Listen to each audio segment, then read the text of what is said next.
Israel versus Palestina, Palestina versus Israel. A menos que hayas estado escondido bajo una roca durante los últimos 100 años, probablemente sepas algo de la historia de este conflicto en curso que ha causado innumerables muertes y enormes cantidades de sufrimiento. Es un conflicto que es profundamente complicado y traumatizante, y continúa dividiendo a las personas hasta el día de hoy. Sin embargo, la mayoría desconoce cómo inició o cómo llegamos a la situación actual. Honestamente, probablemente la mayoría no puede explicar la creación del Estado de Israel más allá de que ocurrió tras la Segunda Guerra Mundial. Un recuerdo vago de su historia en secundaria. Esta falta de comprensión contextual que se ve en la sociedad hoy en día no ha hecho más que avivar las llamas del odio y arrojar ácido en la cara de la compasión. Y eso es para ambos lados. ¿Cómo llegamos aquí? ¿Cómo se volvió tan vitalmente importante la propiedad de este pequeño pedazo de tierra que generaciones de israelíes y palestinos han sentido la necesidad de tomar las armas y derramar la sangre de sus vecinos? El Israel y Palestina que tenemos hoy son completamente diferentes a cómo eran hace 100 o incluso 50 años. Israel empezó como una idea, un hogar para los judíos del mundo. Inmigrantes y colonos acudieron a él por miles, anhelando un lugar para vivir libres de persecución. Un lugar donde su religión y cultura pudieran echar raíces y prosperar. Palestina existió durante miles de años antes del conflicto actual, y su gente quería lo mismo que esos primeros colonos israelíes. Solo quieren un lugar para practicar su religión, criar a sus familias y vivir en paz. Sentimientos que con suerte todos pueden entender. Lamentablemente, los ideales rara vez movieron las ruedas de la historia, y estas personas tuvieron sus gafas de color rosa destrozadas repetidamente a lo largo del siglo XX. Ambos lados ganaron victorias, sufrieron derrotas, y vieron derramarse enormes cantidades de sangre en lo que muchos consideran el suelo más sagrado de la tierra. Todo lo cual nos lleva a lo que tenemos ahora que es, ¿lo adivinaste? Más asesinatos, más sufrimiento y más víctimas inocentes. Lo que tenemos ahora es Israel, una nación hipermilitarizada, constantemente bajo asedio y rodeada de enemigos, mientras también asedia a los palestinos que viven dentro de sus fronteras. La situación es extrañamente similar a la que César se encontró en la batalla de Alesia, pero solo el tiempo dirá si los resultados son los mismos. La tierra de Israel o Palestina es considerada sagrada por 3 de las principales religiones del mundo, el cristianismo, el judaísmo y el islam, pero aún así ha visto conflictos y derramamiento de sangre casi constantes. Su historia es compleja y abarca varios miles de años, pero desglosémosla y respondamos a la pregunta: ¿cómo llegó a ser el Estado de Israel y cómo evolucionó al Estado israelí moderno que tenemos hoy? Cuando se cuenta una historia correctamente, es mejor tener la imagen completa, y eso significa volver al principio. Esto nos lleva mucho tiempo atrás, alrededor del 1700 a.C., cuando 3 patriarcas judíos, Abraham, Isaac y Jacob, se establecieron con sus familias en lo que hoy es el actual Israel. Esta tierra en realidad se conoció como la Tierra de Israel, y los patriarcas vivieron y prosperaron allí durante generaciones. Debe notarse que estos relatos tempranos se basan en gran medida en textos bíblicos, en lugar de en evidencia arqueológica. En el año 1000 a.C. se estableció una monarquía israelita por el rey Saúl, y se pasó a sus hijos. Ambos continuaron creciendo el reino y el judaísmo. El rey David estableció a Jerusalén como capital de Israel, y el rey Salomón erigió su reconocido templo de Salomón allí. Tras la muerte del rey Salomón, alrededor de 930 a.C., la tierra de Israel se dividió en 2 partes, el reino de Judá en el sur y el reino de Israel en el norte. Desde 900 a.C. hasta el 60 a.C., los judíos de estos reinos libraron muchas guerras de supervivencia, siempre al parecer al borde de ser conquistados. No obstante, los romanos que conquistaron la región en el año 63 a.C. fueron su igual.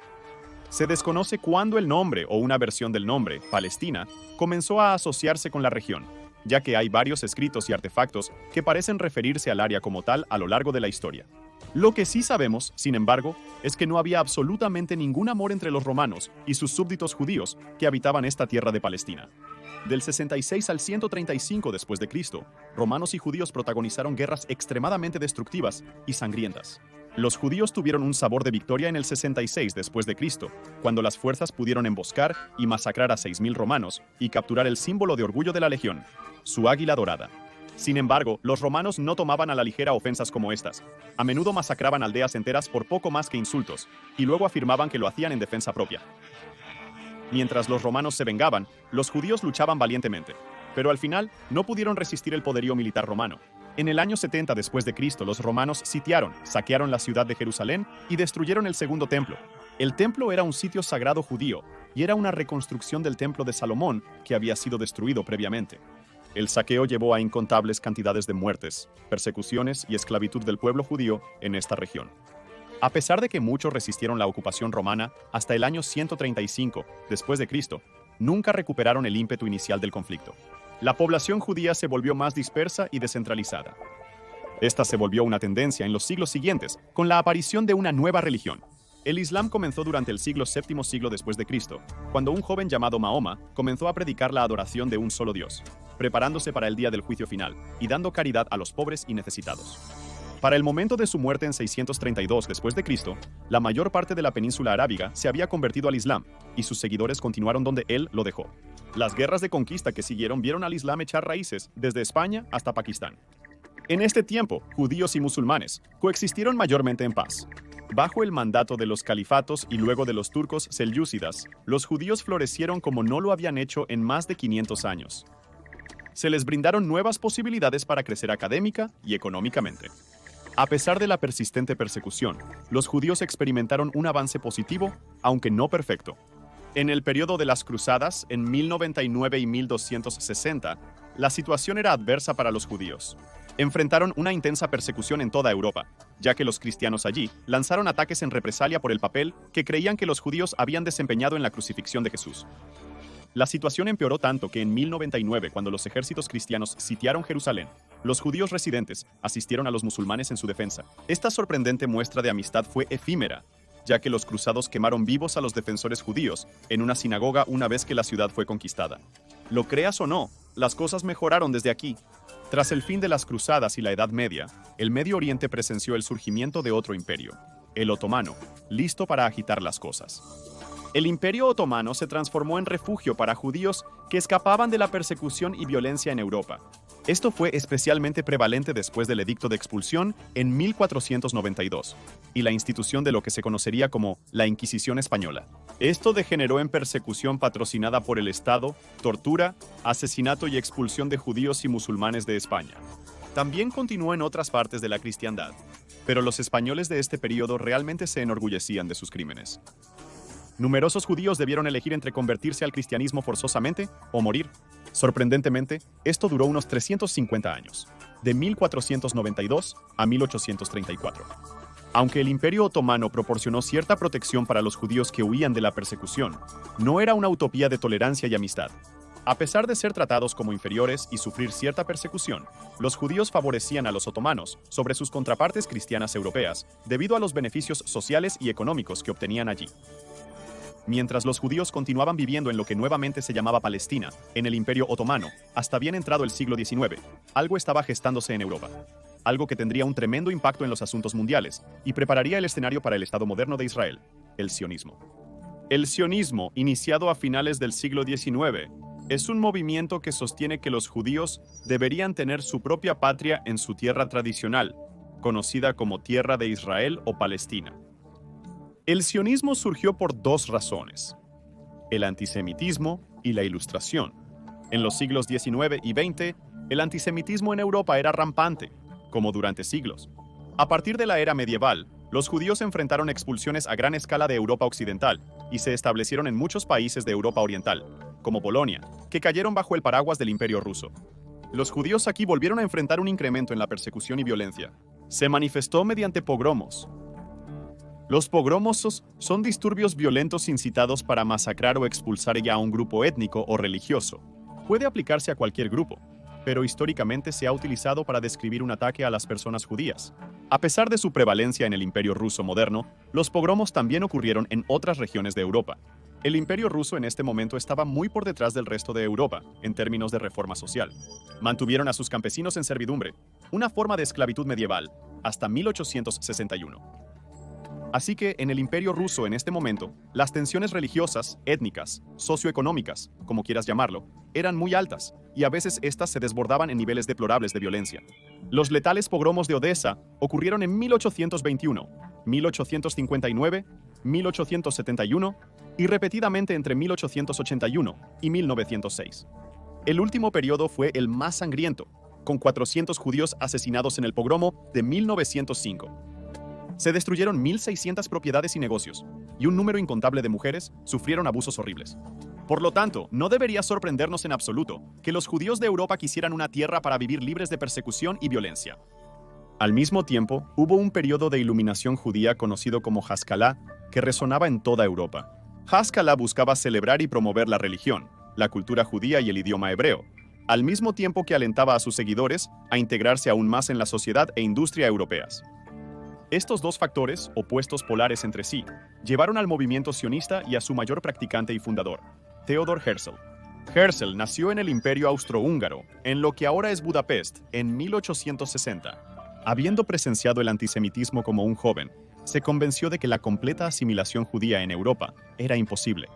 En 1896, Herzl, un periodista que nunca se quedaba callado, publicó sus pensamientos sobre el sionismo y la posibilidad de una patria judía en un libro titulado Der Judenstaat, o el Estado judío. En el libro él dijo: por lo tanto, creo que una maravillosa generación de judíos surgirá a la vida. Los macabeos resurgirán. Déjenme repetir mis palabras iniciales. Los judíos que desean un Estado lo tendrán. Finalmente viviremos como hombres libres en nuestra propia tierra y moriremos en paz en nuestras propias casas. El mundo será liberado por nuestra libertad, enriquecido por nuestra riqueza, magnificado por nuestra grandeza, y todo lo que intentemos allí para lograr nuestro propio bienestar reaccionará poderosa y beneficiosamente para el bien de la humanidad. Este libro lo catapultó a la vanguardia del movimiento sionista y lo convirtió en una figura prominente entre la población judía. Sus textos siguen fortaleciendo el espíritu sionista que se expandía por Europa, y en 1897 tuvo lugar el primer congreso sionista en Basilea, Suiza. Durante 3 días en el Stadtcasino Basel, 208 delegados de 17 países diferentes asistieron al Congreso e hicieron historia para el pueblo judío. Sus palabras y acciones realizadas aquí fueron trascendentales y sus efectos aún se sienten hoy. En resumen, la conferencia fue exitosa y resultó en la creación del programa de Basilea, trazando metas y plan para una patria judía. Estos incluyeron promover el asentamiento judío en Palestina, fortalecer el espíritu judío para su gente y tomar los pasos preparatorios necesarios para obtener la aprobación gubernamental para dicha migración. Dijeron específicamente: el sionismo buscar establecer en Palestina el hogar del pueblo judío asegurado bajo una ley pública. Esa última parte sobre asegurado bajo una ley pública se agregó allí con la esperanza de no insultar al sultán otomano, Abdul Hamid II, cuyo imperio aún controlaba en gran medida la tierra en la que los sionistas querían vivir eventualmente. El Congreso también resultó en la elección de Herzl como presidente de la organización. No es sorpresa. Herzl, consciente del movimiento histórico, sentía el éxito de su logro al impulsar al pueblo judío. Escribió en su diario: si tuviera que resumir el Congreso de Basilea en una palabra, cosa que no voy a hacer abiertamente, sería así: en Basilea fundé el Estado judío. Si tuviera que decirlo hoy, me recibiría la risa universal. En 5 años tal vez, y sin duda en 50, todo el mundo lo verá. Herzl falleció en 1904 a los 44 años, por una afección cardíaca, sin ver su obra de vida convertirse en realidad. Su legado persiste en los corazones y mentes de judíos en todas partes. Con la idea del Estado de Israel plasmada en papel, Palestina vio oleadas de inmigración judía desde el resto del mundo. Todo permaneció pacífico con los otomanos en el poder, manteniendo el orden entre judíos, cristianos y musulmanes. No obstante, una sombra de guerra amenazaba la tierra, y el cambio se presagiaba. El 28 de junio de 1914, un serbio bosnio llamado Gavrilo Princip asesinó al archiduque Franz Ferdinand, heredero del trono austrohúngaro, sumiendo al mundo en el infierno de la guerra. Mientras la juventud mundial se enfrentaba en el lodo del frente occidental por prácticamente nada, Gran Bretaña libraba una batalla distinta contra el Imperio Otomano. La correspondencia entre Henry McMahon, actuando como representante del gobierno británico, y Hussein ibn Ali del reino del Hiyaz, que se ubicaba en la actual Arabia Saudita, prometía a los árabes del Medio Oriente independencia y apoyo británico para un Estado árabe unido si luchaban contra sus señores otomanos. Hoy se le llamaría guerra proxy. Desde 1916, el Imperio Británico proporcionó hombres, recursos y equipos a los árabes para intentar ganar su favor. Si has oído hablar de Thomas Edward Lawrence, también conocido como Lawrence de Arabia, entonces conoces su historia. Con la ayuda de Lawrence y muchos hombres como él, los árabes lucharon valientemente contra un enemigo decidido, a menudo superado en armamento y en número. El triste hecho es que los británicos usaron a los árabes únicamente como un medio para atar a las tropas otomanas, que podrían haber sido utilizadas en otra parte de la guerra. La brutalidad de la Primera Guerra Mundial no hizo nada para frenar la sed sionista de libertad y una patria propia. Allá por 1915, un miembro del gabinete británico llamado Herbert Samuel miró a su alrededor y vio que la guerra no estaba yendo según lo planeado. En casa para Navidad, como decía el dicho, había sido una mentira y la guerra se había convertido en un punto muerto y un matadero industrial. Samuel fue el primer judío en servir como ministro de gabinete y también era un sionista devoto, y él tenía una idea. Quería presionar al gobierno británico para que apoyara el sueño sionista de una patria judía en Palestina. Viendo la guerra como una oportunidad, creyó que si los británicos apoyaban el sueño sionista, obtendrían el favor de los judíos globales, beneficiando al esfuerzo bélico. Incorporar un aliado en la región defendería los intereses británicos allí, incrementando el prestigio del Imperio Británico. Dijo que esta movida de los británicos les permitiría, y cito, cumplir en otra esfera su histórico papel de civilizador de los países atrasados. Una desafortunada descripción del sentimiento británico en ese momento. En consecuencia, entregó un memorándum al gabinete británico a inicios de 1915 y tras cierto tiempo, los diálogos entre los sionistas y el gobierno británico se iniciaron en febrero de 1917. Para finales de año, se había tomado una decisión y se publicó la Declaración Balfour. La declaración decía: el gobierno de Su Majestad ve favorablemente el establecimiento en Palestina de un hogar nacional para el pueblo judío y usará sus mejores esfuerzos para facilitar el logro de este objetivo, quedando claramente entendido que no debe hacerse nada que pueda perjudicar los derechos civiles y religiosos de las comunidades no judías existentes en Palestina o los derechos y el estatus político que disfrutan los judíos en cualquier otro país. Esta fue la primera demostración de apoyo al sionismo de una gran potencia mundial. Por objetiva y justa que parezca, no se especificaron los límites de la nueva Palestina. Incluso los británicos confirmaron más tarde que no tenían la intención de que la patria judía cubriera toda Palestina. Sin tener en cuenta intenciones o propósitos, no se consultó a los habitantes locales de Palestina sobre esta decisión. En 1917, el 90% de Palestina no era judío. En 1939 y 2017, el gobierno británico admitió que debieron considerarse más los intereses y derechos políticos de los palestinos locales. Más tarde, en 1919, Balfour declaró que en Palestina ni siquiera nos proponemos pasar por la formalidad de consultar los deseos de los actuales habitantes del país. Esta declaración y la decisión de no considerar el destino de la población local de Palestina aún persigue a la política mundial hasta el día de hoy. Británicos y sionistas habían manifestado su intención de aprovechar una oportunidad y reorganizar el mapa para establecer una patria judía. El pensamiento de la época era que el mundo no estaba completamente preparado para un Estado judío independiente.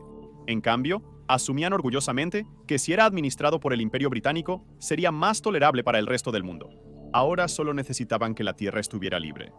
Cuando las fuerzas árabes y británicas tomaron Damasco en octubre de 1918, señalando esencialmente el fin de la guerra en el Medio Oriente, los árabes se dieron cuenta de una triste verdad. La verdad era que se había hecho un trato a puertas cerradas. Un trato que redibujaría las fronteras del Medio Oriente, sin tener en cuenta quién vivía realmente allí. A pesar de numerosas victorias y derramamiento de sangre, los árabes descubrieron que Gran Bretaña no cumplió lo prometido en el acuerdo Sykes-Picot. Si te has preguntado cómo países del Medio Oriente como Jordania, Irak, Siria, etc., obtuvieron sus fronteras, provienen del acuerdo Sykes-Picot. Este acuerdo fue directamente en contra de la promesa de independencia que los británicos habían hecho al pueblo árabe y redistribuyó la antigua tierra otomana entre los imperios británico y francés. Los árabes aún ven esto como una gran traición, y no es difícil entender por qué. Según Ronald Reagan, las 8 palabras más temibles son: soy del gobierno y estoy aquí para ayudar. Una cita que resuma ironía, pero que sigue siendo cierta. El Imperio Británico continuaría presentando su plan a la recién formada Liga de Naciones, que se estableció después de la guerra para redistribuir las posesiones territoriales del bando perdedor entre los ganadores. La Liga de Naciones aprobó la petición permitiendo a británicos y franceses controlar Medio Oriente. Palestina, renombrada como Palestina Mandataria, estuvo bajo control británico hasta 1948. Mientras el mundo se reconstruía tras la guerra, el sionismo encontró su hogar. Con Palestina bajo control británico y oleadas de inmigrantes judíos llegando todos los días y estableciéndose, el ambiente en Palestina no era bueno. Entre 1919 y 1923, llegaron a Palestina 40.000 judíos, en su mayoría de Europa. A mediados de los años 20, la población judía era cerca de 90.000. A medida que la inmigración a Palestina se aceleraba, también lo hacían las tensiones entre los palestinos y los judíos. Aquí inicia la gran división. En respuesta al creciente número de colonos judíos e influencia sionista, los habitantes árabes de Palestina establecieron asociaciones musulmanas cristianas en todas las áreas principales del país. En el primer aniversario de la publicación de la Declaración Balfour, el 3 de noviembre de 1918, miembros de las asociaciones musulmanas cristianas escribieron al gobernador militar británico de Palestina en respuesta a la creciente marea del sionismo. Escribieron: «Hemos notado ayer una gran multitud de judíos portando pancartas y abarrotando las calles, gritando palabras que hieren el sentimiento y lastiman el alma. Pretenden a viva voz que Palestina, que es la tierra santa de nuestros padres y el cementerio de nuestros antepasados, que ha sido habitada por los árabes durante largos siglos, quienes la amaron y murieron defendiéndola, es ahora un hogar nacional para ellos. Nosotros, árabes, musulmanes y cristianos, siempre hemos sentido una profunda simpatía por los judíos perseguidos en otros países. Pero hay una gran diferencia entre esa simpatía y la aceptación de tal nación, gobernando sobre nosotros y disponiendo de nuestros asuntos». En otras palabras, los residentes de Palestina estaban preocupados por la repentina afluencia de extranjeros a su comunidad, especialmente extranjeros que estaban afirmando el control sobre el área. Desafortunadamente, las preocupaciones palestinas fueron ignoradas, generando mayor división. No puedes evitar preguntarte cómo podría haber cambiado la situación con una comunicación respetuosa, abierta y honesta entre los grupos. Los diversos grupos que conformaban las asociaciones cristianas musulmanas pasarían a formar la base del Congreso Árabe Palestino, que se celebró por primera vez en Jerusalén en 1919. Esto resultó ser el reflejo de un grupo judío parecido, la Comisión Sionista. Ambos abogaban por la protección de su propiedad, derechos e intereses. Sin embargo, la Comisión Sionista contaba con amigos en el gobierno británico, a diferencia de los palestinos. Entonces, a medida que comenzaban los años 1920, las tensiones aumentaron. Se formaron milicias y ocurrió violencia esporádica a ambos grupos, como los disturbios de 1929, que dejaron cientos de muertos y heridos en ambos lados. La situación se acercaba a un punto crítico, pero el primer conflicto importante no ocurriría hasta los años 30. En 1930, un hombre llamado Sheikh Izzeddin al-Qassam llegó a Palestina. Era un predicador musulmán, antisionista y activista antieuropeo. Creó un grupo llamado La Mano Negra, cuya única misión era atacar a los judíos y los asentamientos judíos para efectuar cambios en Palestina. Lucharon contra judíos y británicos desde 1930 hasta 1935, alcanzando 800 hombres en 1935. En 1935, al-Qassam murió en un tiroteo con las fuerzas policiales británicas, y aunque su muerte es solo una más en el trágico conflicto, sirvió como un grito de guerra para que los árabes de Palestina se rebelaran una vez más. La población árabe estaba indignada por la muerte de al-Qassam, así como por el trato que habían recibido durante los últimos 20 años. Esta indignación resultó en una huelga general, así como en violencia y destrucción generalizadas en toda Palestina. La policía y el ejército británicos lucharon con los colonos judíos, pero ambos lados también hicieron uso de milicias y grupos paramilitares. Los palestinos tenían la Mano Negra y los judíos tenían la Haganah. Lo que sucedió aquí fue muy similar a lo que ocurrió en Irlanda del Norte durante los problemas. Hubo niveles crecientes de violencia indiscriminada contra civiles que quedaron atrapados en el fuego cruzado. Desafortunadamente, ambas comunidades habían pasado el punto de no retorno. La paz y convivencia nunca serían realmente posibles de nuevo. Los británicos trataron de solucionar la situación, conscientes de su mal manejo, pero finalmente fracasaron rotundamente. Este intento de arreglar lo que esencialmente era una fuga de gas en una fábrica de fuegos artificiales tomó la forma de algo llamado la Comisión Peel, cuyo informe se publicó en 1937. ¿Pero evitaría provocar más violencia catastrófica? La Comisión Peel tenía la tarea de encontrar una solución a los crecientes niveles de violencia y destrucción en Palestina. Determinaron que ambos grupos, demasiado nacionalistas y no dispuestos a comprometerse, por lo que un Estado unificado árabe-judío no funcionaría. Propusieron una solución de dos estados. El informe declaró claramente: ha surgido un conflicto irreprimible entre dos comunidades nacionales dentro de los estrechos límites de un pequeño país. No tienen terreno común. Sus aspiraciones nacionales son incompatibles. Los árabes desean revivir las tradiciones de la Edad de Oro árabe. Los judíos desean mostrar lo que pueden lograr cuando se les devuelve a la tierra en la que nació la nación judía. Ninguno de los dos ideales nacionales permite la combinación al servicio de un solo Estado. Los judíos tendrían su propio estado independiente, que iba desde la región costera, cerca de Jaffa, hasta Acre. Los británicos mantendrían una zona internacional alrededor de Jerusalén y los palestinos árabes obtendrían el resto. La conclusión suena bien en papel, pero la realidad fue otra.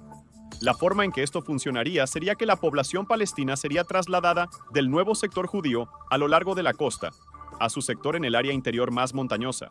Los palestinos rechazaron esto universalmente, ya que nuevamente lo vieron como una traición por parte de los británicos, ya que se les había garantizado previamente que esto no sucedería.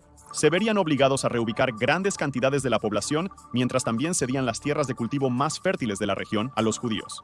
Esto afectaría a los palestinos, cuya principal exportación era la fruta cítrica cultivada en esa zona costera. En total, se imaginó que este intercambio de población sumaría alrededor de 225.000 árabes y 1.250 judíos, por lo que fue una migración masiva. Como se mencionó anteriormente, los palestinos rechazaron rotundamente este plan, e incluso a algunos de los judíos tampoco les gustó. Ambos lados querían una solución pacífica y operar libremente, pero nadie quería comprometerse. La respuesta de los palestinos pidió un Estado independiente de Palestina, una secesión de la inmigración judía y las compras de tierras, mientras también abogaba por mantener las cosas civiles, diciendo que el nuevo Estado tendría la protección de todos los derechos legítimos, judíos y de otras minorías, y la salvaguarda de los intereses británicos razonables. Los británicos rechazaron y los combates continuaron. Los británicos intentaron luego implementar legislación, esperando provocar un cambio. En 1939, el gobierno liderado por Neville Chamberlain publicó el conocido Libro Blanco de 1939. Tomó un giro de 180 grados de lo que la Comisión Peel había intentado lograr. Pedía la creación de un hogar nacional judío en una Palestina independiente que se crearía en 10 años. Todos estarían juntos en un estado unificado, no divididos en zonas por religión. También intentó atraer un poco a los palestinos árabes, limitando la inmigración judía y la compra de tierras. Una vez más, los árabes rechazaron esto unilateralmente, con nada más que desprecio por los británicos en ese momento. Fue rechazado por los judíos, provocando que atacaran edificios del gobierno británico.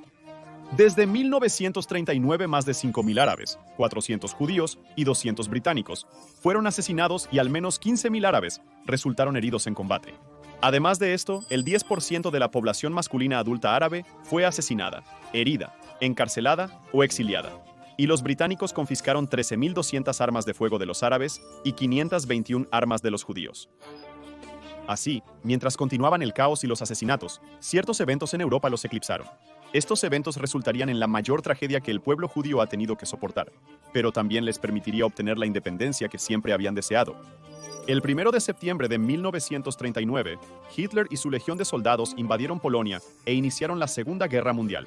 Desde 1939 hasta primavera de 1945, los judíos europeos sufrieron extremas violencias, persecuciones, torturas y asesinatos masivos por la Alemania nazi. En total, cerca de 6 millones de judíos fueron exterminados, con millones más desplazados y traumatizados de por vida. Este reinado de terror organizado, sistemático y respaldado por el Estado conmovería al mundo y revelaría hasta qué punto puede llegar el mal en los hombres. Por lo tanto, no fue sorpresa que los judíos que sobrevivieron a la guerra quisieran salir de Europa e ir a algún lugar donde pudieran gobernarse a sí mismos, particularmente Palestina. Aquí es donde el Estado de Israel realmente cobró vida, y su resolución inquebrantable se templó en el fuego de una guerra casi continua. Dado que el Libro Blanco y toda la violencia de los años 30 habían dejado un mal sabor de boca en el gobierno británico, decidieron mantener la prohibición de la inmigración judía después de la guerra. Esto irritó enormemente a los judíos, especialmente en Palestina. Esto se percibió como una continuación de la traición que sentían por el Libro Blanco. Pensarías que habrían visto la experiencia árabe con los británicos y tomado notas. Por ende, las relaciones británico-judías se deterioraron, y muchos judíos en Palestina empezaron a atacar a los británicos, desatando una nueva ola de violencia. Las cosas se pusieron tan sangrientas y los británicos recibieron tan mala prensa que decidieron terminar el mandato a más tardar en agosto de 1948. En 1946, los británicos y estadounidenses se sentaron con el objetivo de resolver el problema de Palestina y averiguar cómo avanzar. El sionismo ganaba popularidad y simpatía globales, por lo que era necesario actuar antes de que empeorara la situación. Lo que concluyeron fue que se permitiría la entrada a Palestina a 100.000 inmigrantes judíos de Europa, pero querían mantener las cosas civiles. El comité encargado de esto dijo: Para deshacernos, de una vez por todas, de estas reclamaciones exclusivas de judíos y árabes a Palestina, consideramos esencial que se haga una declaración clara de principio que diga que el judío no dominará al árabe y el árabe no dominará al judío en Palestina. No estoy seguro de que los árabes se sintieran así cuando llegaron a su puerta 100.000 inmigrantes adicionales. Los británicos concordaron, pero advirtieron que podría enfurecer a los árabes. Y lamentablemente tenían razón. Ambos lados, los palestinos árabes y los judíos, pasaron a la ofensiva, luchando entre sí y contra la ahora rápidamente menguante guarnición británica y la fuerza policial, que buscaban retirarse de la región. En 1947, la recién formada Organización de las Naciones Unidas recomendó asignar el 55% de la tierra a los judíos y el 45% a los palestinos. Pero el problema era que la Organización de las Naciones Unidas en ese momento no tenía verdadero poder ejecutivo para efectuar tal cambio, y la población judía representaba alrededor del 30% del total. Así que las cosas estaban por cambiar significativamente. Los palestinos y todos los países árabes en la Organización de las Naciones Unidas rechazaron el plan, y los judíos en su mayoría lo aceptaron. Cuando el mandato británico terminó a medianoche del 14 de mayo de 1948, David Ben-Gurión anunció la creación e independencia del Estado de Israel, y también se convirtió en el primer ministro del país. Hizo el anuncio bajo una gigantesca pancarta con el retrato de Theodor Herzl, cumpliendo la profecía de 50 años que había proclamado, y solo con un año de retraso. Este fue el detonante que intensificó las cosas hasta desencadenar una guerra total. Las fuerzas y milicias judías se habían modernizado con oficiales probados en batalla y armas sobrantes de la Segunda Guerra Mundial. Las milicias se unieron para formar las Fuerzas de Defensa de Israel. Contaban con mando unificado y el respaldo de algunos países europeos. Los árabes, por otro lado, tenían menos acceso a armamento moderno y todavía estaban luchando por recuperarse de los anteriores 15 años de conflicto. Pero contaban con el apoyo de tropas y equipo de Egipto, Transjordania, Siria e Irak. A diferencia de los israelíes, no tenían un mando unificado y su comunicación no era cohesiva. Los israelíes, ahora conocidos así, habían tomado la iniciativa inclinando la balanza a su favor. La guerra terminó con la firma de varios acuerdos de armisticio en 1949. Israel fue el claro vencedor, ocupando toda la tierra que la Organización de las Naciones Unidas había dividido para ellos y el 78% del total del país. Los palestinos y sus aliados árabes habían sido derrotados, aunque Egipto ocuparía Gaza y Jordania ocuparía la ribera occidental. Esto resultó en que 3/4 de la población palestina se convirtieran en refugiados. Esta serie de eventos ha sido llamada la Nakba, o catástrofe en árabe. Este conflicto dio origen al Estado de Israel y puso el fuego en su vientre. Sin embargo, el Israel que conocemos hoy se formó en las guerras posteriores a 1948. Siempre sintiéndose bajo asedio, siempre estuvieron listos para defenderse. Las décadas que siguieron y todos los muchos conflictos que Israel libró, lo vieron pasar de ser un país recién llegado a ser el gigante militarizado que es hoy. Observemos algunos eventos cruciales. En la Guerra del Sinaí, o la Crisis de Suez de 1956, como también se conoce, Israel trabajó con Gran Bretaña y Francia para recuperar el control del Canal de Suez y abrir la navegación en los estrechos de Tirán frente a la costa de la península del Sinaí. La guerra solo duró 9 días y tuvo relativamente pocas bajas. Israel ganó logrando sus objetivos de abrir rutas marítimas para su comercio. Pero lo más importante, Israel demostró que no era un lugar atrasado, incapaz de utilizar su ejército para lograr sus objetivos económicos o políticos, se estaba convirtiendo en un ejército moderno. No se firmó un tratado de paz real, preparando el escenario para la próxima guerra. La guerra que llegó a ser conocida como la Guerra de los 6 días, que dura tanto como indica su nombre, después de la Crisis de Suez. Israel tenía acceso a la navegación y la mayoría respetaba el armisticio de 1949. Israel continuaba consolidándose y creciendo como país. Habían dicho a Egipto y a su presidente, Gamal Abdel Nasser, que cualquier cierre de sus rutas de envío en el estrecho de Tirán sería visto como un movimiento agresivo.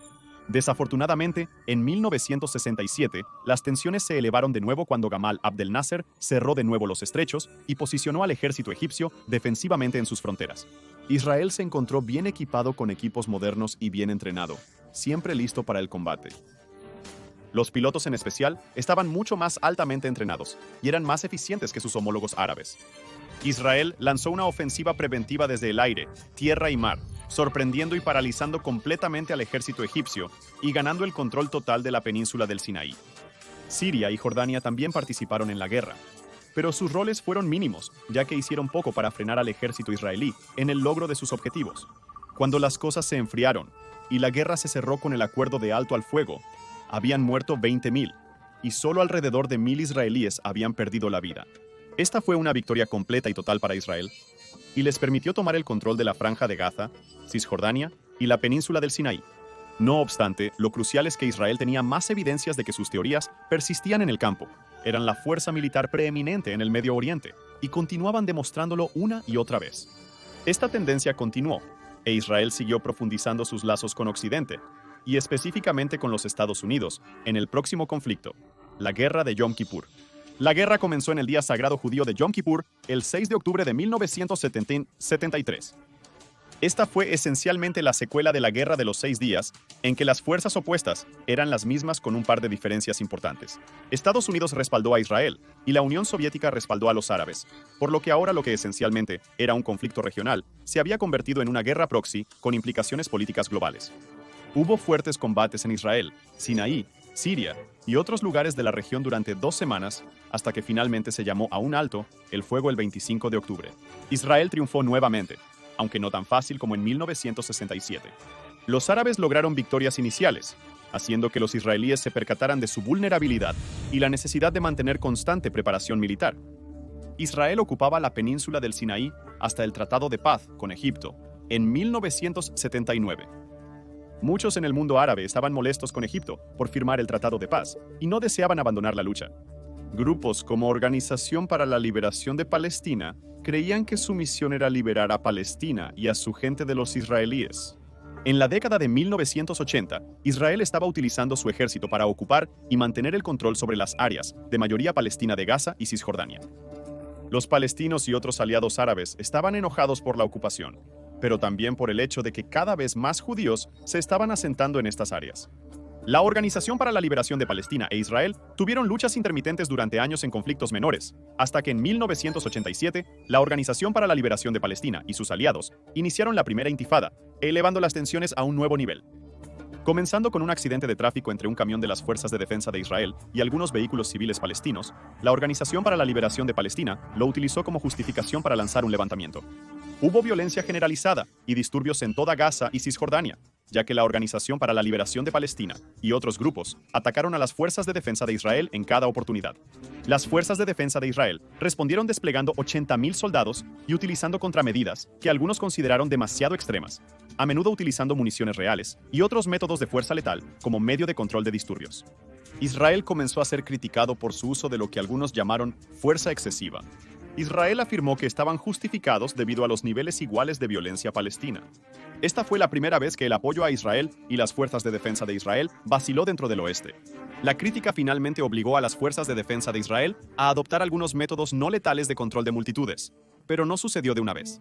Durante el levantamiento de 6 años, alrededor de 1.300 palestinos fueron asesinados, e Israel perdió 60 soldados de las fuerzas de defensa de Israel y 100 civiles.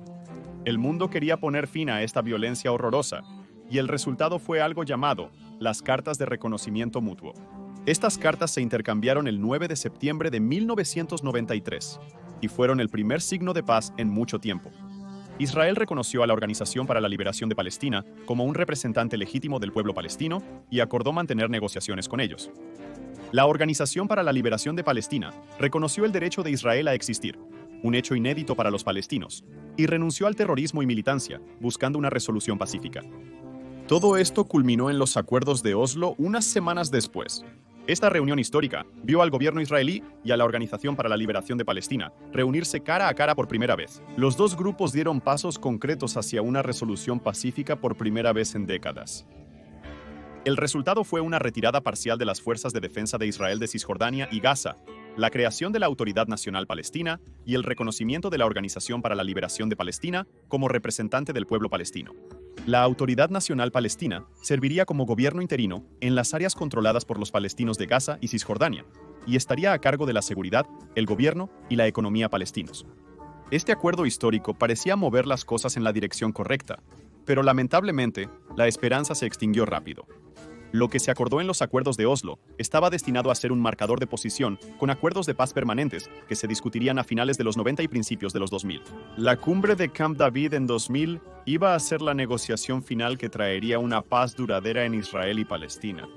Lamentablemente, las conversaciones fracasaron debido a desacuerdos sobre los derechos de los refugiados, el estatus de Jerusalén y el creciente asentamiento judío en tierras palestinas. Comenzó la Segunda Intifada. Duró desde el 2000 hasta el 2005, y a diferencia de la primera, vio cifras de bajas mucho más altas y niveles de violencia en general más salvajes de ambos lados. Los israelíes usaron todo el equipo avanzado a su alcance, como tanques de última generación y ataques aéreos. Por otro lado, los palestinos usaron bombas suicidas, cohetes y tiroteos para atacar a las fuerzas de defensa de Israel. La mayor diferencia entre la primera y la segunda intifada fue el creciente uso de atentados suicidas y los ataques indiscriminados a los ciudadanos israelíes. Alrededor de 3.000 palestinos murieron junto con 1.000 israelíes. Esta violencia bárbara eliminó todo el progreso que se había hecho anteriormente y lo reemplazó con más odio. Del caos y la matanza de ambas intifadas nació Hamás. Hamás es una organización militar y política que se fundó en 1987, pero no tomó oficialmente el poder en Gaza hasta 2007, cuando se convirtió en el partido gobernante en la zona.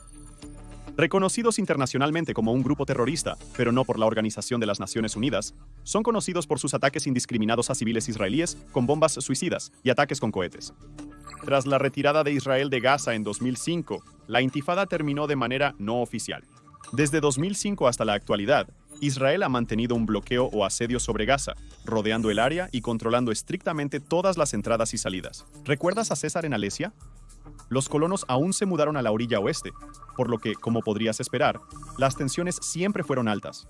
Con Hamás en el poder, las tensiones continúan descendiendo hacia la violencia, y no ha habido paz desde entonces. Cuando las cosas explotaron con el atrevido y altamente coordinado ataque de Hamás, el 7 de octubre de 2023, muchos se quedaron preguntándose si la paz era incluso una posibilidad o si la guerra perpetua es el destino de Israel. Esta posibilidad es para la que Israel se está preparando constantemente. Tal como está actualmente, Israel gasta más de $20.000 millones por año en su presupuesto militar y de defensa, lo cual es más que Egipto, Irán, el Líbano y Jordania combinados. En comparación, el presupuesto militar de Estados Unidos en 2022 fue de unos $877.000 millones. Los Estados Unidos e Israel continúan profundizando su relación, ya que cada año se otorgan miles de millones en ayuda militar y tecnología a Israel. Israel tiene uno de los ejércitos más avanzados del mundo. Poseen armas nucleares y un sistema de defensa de misiles avanzado llamado Cúpula de Hierro. La obligatoriedad del servicio militar a los 18 años en Israel y la tecnología implican que Israel no está jugando. Su constante entrenamiento y preparación son algunos de los programas más avanzados del mundo. Muestra cómo Israel pasó de ser una idea, a inmigrantes esperanzados anhelando una vida mejor, a ser el Estado altamente militarizado y sin tonterías que tenemos hoy. El Estado moderno de Israel es un producto de su historia, y qué historia tan sangrienta ha sido. ¿Se pudo evitar esto? Aunque es incierto, uno se pregunta si un compromiso en los años 20 y la prevalencia de mentes calmadas habrían traído paz verdadera al Medio Oriente. Nuevamente, nadie puede afirmarlo con certeza absoluta. Lo que es seguro es que las generaciones seguirán derramando sangre y muriendo por esta tierra. A menos que se pueda lograr una paz duradera, mientras se pueden argumentar ambos lados del conflicto, en algún momento alguien tiene que decir suficiente guerra y suficientes muertos. Hasta que las personas puedan dejar de mirar al pasado dividido y comenzar a mirar hacia un futuro unificado, es difícil decir si Israel y Palestina alguna vez conocerán la paz. Ahora ve a ver. ¿Por qué el ejército de los Estados Unidos tiene bases en todas partes? ¿O cuál es el lugar más seguro en la Tierra?